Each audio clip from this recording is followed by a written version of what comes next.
A young boy enters a barber shop and the barber whispers to his customer, "This is the dumbest kid in the world. Watch while I prove it to you."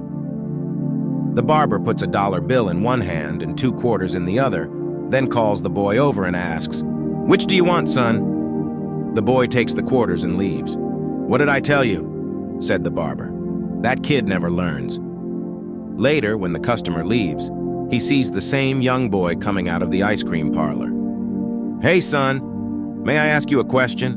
Why did you take the quarters instead of the dollar bill?" The boy licked his cone and replied, "Because the day I take the dollar, the game is over." A guy said to God, "God, is it true that to you a billion years is like a second?" God said, "Yes."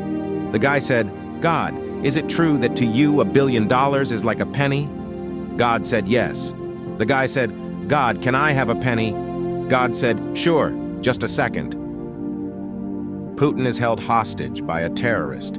A Russian truck driver stops at the back of a long queue on the motorway. He sees a policeman walking down the line of stopped cars to briefly talk to the drivers. As the policeman approaches the truck driver rolls down his window and asks, "What's going on?" Policeman, "A terrorist is holding Putin hostage in a car. He's demanding 10 million rubles or he'll douse Putin in petrol and set him on fire.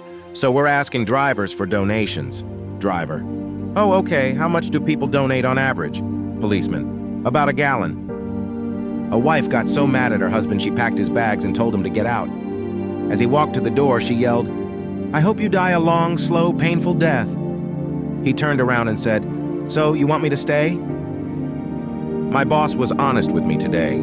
He pulled up to work with his sweet new car this morning, and I complimented him on it. He replied, "Well, if you work hard, set goals, stay determined, and put in long hours, I can get an even better one next year." My buddy got arrested on drug charges, and because it was his first offense, he thought he would get off lightly. But it turned out his lawyer was one of the worst in the state and ended up botching his case. So instead of getting a short term, he ended up getting 40 years without parole. Man, that sentence was way too long. After a prolonged drought when the rain came, all the animals in the forest were happy except the kangaroo. When the others asked him what the reason was for such sadness, the kangaroo revealed that the rain meant that all its kids would now be playing inside. Follow for more.